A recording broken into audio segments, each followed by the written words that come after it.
कुएं का सुनहरा गाउन। रौनकपुर गांव में हरिया और तुलसी नाम के पति पत्नी रहते थे। वे लोग बहुत गरीब थे। वे दूसरों के खेतों में मजदूरी करके किसी तरह से अपना गुजारा किया करते थे। लालसा उनकी इकलौती संतान थी। हरिया और तुलसी अपनी बेटी लालसा से बहुत अधिक प्रेम करते थे और लालसा को हमेशा खुश रखने की कोशिश में लगे रहते थे। एक बार की बात है, गांव में बहुत बड़ा मेला लगा हुआ था। लालसा अपने सहेलियों के साथ खेल ही रही थी, तभी काजल हाथ में एक सुंदर सा गाउन लेकर वहां आई और बोली, ये देखो मेरा नया गाउन। ये गाउन मेरे बाबा ने शहर से मेरे लिए खरीदा है। ये बहुत ही महंगी और सुंदर गाउन है। मैं तो इस बार इसी को पहनकर मेला देखने जाऊंगी। अरे वाह काजल, तुम्हारा गाउन तो बहुत ही अच्छा है। अब तो मैं भी अपने बाबा से बोलकर नया गाउन खरीदवाऊंगी।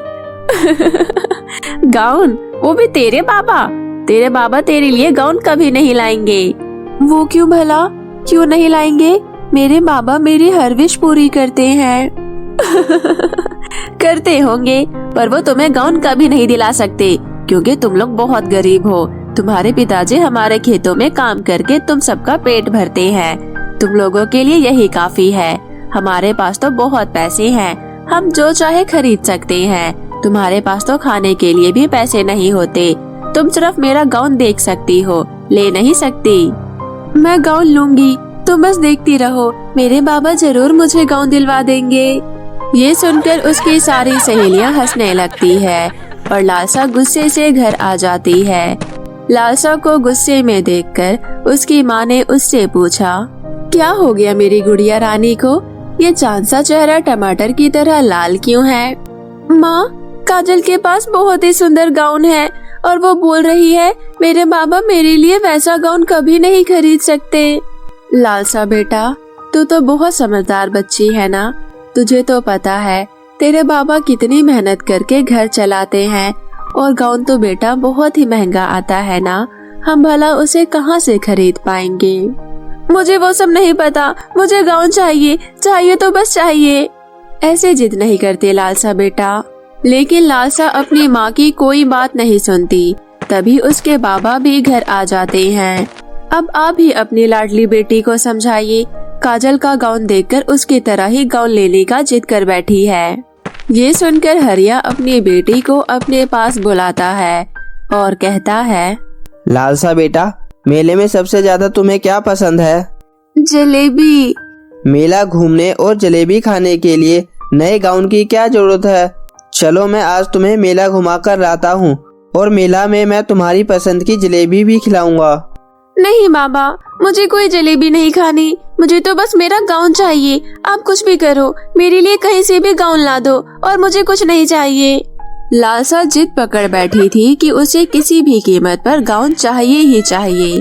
हरिया सोच में पड़ जाता है कि आखिर वो गाउन खरीदने के लिए इतना पैसा कहाँ से लेकर आए।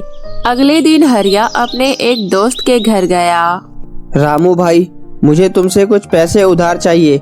मैं अगले महीने ही तुम्हें लौटा दूंगा। इस वक्त मेरे पास भी पैसे नहीं है हरिया। मेला घूमने के लिए मेरी पत्नी भी कई दिनों से पैसों के लेकर मुझसे झगड़ रही है, पर मेरे भाई मेरे पास पैसे है ही नहीं, तो मैं कहाँ से दूं? ये सुनकर हरिया बहुत निराश होकर घर आ जाता है। क्या हुआ जी, पैसों का इंतजाम हुआ? नहीं लालसा की माँ, कहीं से पैसे नहीं मिले। अब मैं अपनी बेटी के लिए गाउन कहाँ से लेकर आऊँ? जब पैसे है ही नहीं तो उसकी हर जिद पूरी करनी जरूरी नहीं है। अब वो बड़ी हो गई है, उसे घर की हालत समझनी चाहिए। आप उसे समझा दीजिए, वो समझ जाएगी। लालसा वहीं दूर खड़ी ये सारी बातें सुन लेती है। अपने माँ बाबों को इतना परेशान होता देख वो उनके पास आकर कहती है, बाबा अब मुझे कोई गाउन नहीं चाहिए, आप रहने दीजिए। ये हुई ना बात, तो मेरी समझदार बेटी है। उस दिन लालसा उदास थी क्योंकि उसे गाउन चाहिए था, लेकिन अब वो समझ चुकी थी कि उसके बाबा के पास तो पैसे है ही नहीं। अगले दिन लालसा कुएं पर पानी भर रही थी और सोच रही थी, मेरे माँ बाबा इतने गरीब क्यों हैं? काजल ने सच ही कहा था, मैं गाउन कभी नहीं पहन पाऊंगी। काश जादुई कहानियों की तरह ये कुआं भी जादुई होता, फिर तो मैं इस कुएं से जादुई सुनहरा गाउन मांगती। क्या तुमने मुझे पुकारा है प्यारी लड़की? कौन कौन है यहाँ? मैं एक जादुई कुआं हूँ। तुमने अभी अभी मुझसे एक सुनहरा गाउन मांगा था ना? यह लो, यह रहा तुम्हारा सुनहरा गाउन। कुआं के इतना बोलते ही लालसा के हाथ में एक सुनहरा सा गाउन आ जाता है। यह कोई साधारण गाउन नहीं है, यह एक जादुई गाउन है। तुम इसे जिस रंग में चाहो उस रंग में बदल सकती हो। क्या सच्ची? हाँ हाँ सच्ची। लालसा सुनहरी गाउन को लेकर खुशी खुशी घर आ जाती है और अपने माँ बाबा से जादुई सुनहरी गाउन के बारे में सब बताती है। भला ऐसा हो सकता है क्या? ऐसा ही हुआ है माँ, हमारा कुआं जादुई है। फिर लालसा अपने माँ बाबा के साथ कुएं के पास आकर कुएं को आवाज लगाती है, जादुई कुआं, जादुई कुआं। लेकिन जादुई कुएं में से कोई आवाज नहीं आती।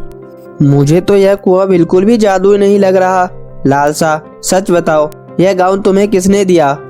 बाबा, मैं सच कह रही हूँ, ये गाउन मुझे इसी कुएं ने दिया है और ये भी कहा था मैं जैसा चाहूँ वैसे रंग में इसे बदल सकती हूँ। एक मिनट रुको, जादुई गाउन लाल रंग का हो जा। लालसा के इतना बोलते ही सुनहरा गाउन लाल हो जाता है। ये देखकर हरिया और तुलसी दोनों हैरान रह जाते हैं। ये गाउन चाहे जहाँ से भी आया हो, आखिर है तो जादुई ही। इसे पाकर मेरी बेटी खुश है, उसी में हम भी खुश हैं। मैं तो बहुत खुश हूँ माँ, आखिर मुझे गाउन जो मिल गया। अगले ही दिन लालसा उस गाउन को पहनकर मेला घूमने गई। लालसा के गाउन को देखकर उसकी सारी सहेलियां लालसा की खूब तारीफ कर रहे थे। वहीं घमंडी काजल लालसा के गाउन को देखकर जल रही थी। वहीं लालसा हर रोज गाउन का कलर बदल बदल कर उसी गाउन को रोज पहन रही थी। ये देखकर काजल बहुत परेशान हो जाती है। आखिर इस गरीब के पास इतने सारे गाउन कहाँ से आ गए तो ये हर रोज नई नई गाउन पहन रही है। आज तो मैं इसके सारे गाउन चुरा ही लूंगी। जादुई सुनहरा गाउन चुराने के इरादे से काजल आधी रात को लालसा के घर जाकर उसका गाउन चुराकर भाग रही थी। तभी वह कुएं में जाकर गिर गई और डूबने लगी। बचाओ बचाओ, कोई मुझे बचाओ, प्लीज कोई बचा लो, वरना मैं इस कुएं में डूब जाऊंगी। बचाओ बचाओ। काजल की आवाज सुनकर हरिया और तुलसी के साथ और भी गांव वाले कुएं के पास आए और काजल को कुएं से बाहर निकाला। काजल बेटा, तुम कुएं में कैसे गिर गई और इतनी रात को तुम यहाँ क्यों आए थे? फिर काजल ने डरते हुए कहा, आंटी मुझे माफ कर दो, मैं यहाँ लालसा का सुनहरा गाउन चुराने आई थी। जैसे ही मैंने उस गाउन को छुआ, अचानक से मैं कुएं में गिर गई। मुझे नहीं पता मैं यहाँ कैसे आई, मुझे माफ कर दो आंटी। तुलसी और हरिया अब समझ गई कि वाकई वो कुआं जादुई है और लालसा का वो गाउन उसी कुएं से निकला है। काजल भी अपने घर चली गई। उसे भी समझ आ गया था कि वो गाउन कोई साधारण गाउन नहीं बल्कि कोई जादुई गाउन है। उस दिन के बाद से काजल ने कभी लालसा के उस गाउन पर नजर तक नहीं डाली और लालसा अपने जादुई सुनहरे गाउन के साथ खुशी खुशी रहने लगी। तो मेरे प्यारे दोस्तों, कैसी लगी आपको मेरी ये कहानी? मुझे कमेंट करके जरूर बताएं और इसे अपने दोस्तों के साथ भी शेयर करें। और हाँ दोस्तों, अगर आपने अब तक मेरे चैनल को सब्सक्राइब नहीं किया है तो जल्दी से नीचे लाल बटन दबाकर अभी सब्सक्राइब कर ले। तो मिलती हूँ मैं आप सभी से फिर किसी नई कहानी के साथ। तब तक आप अपना ध्यान रखें। बाय बाय दोस्तों।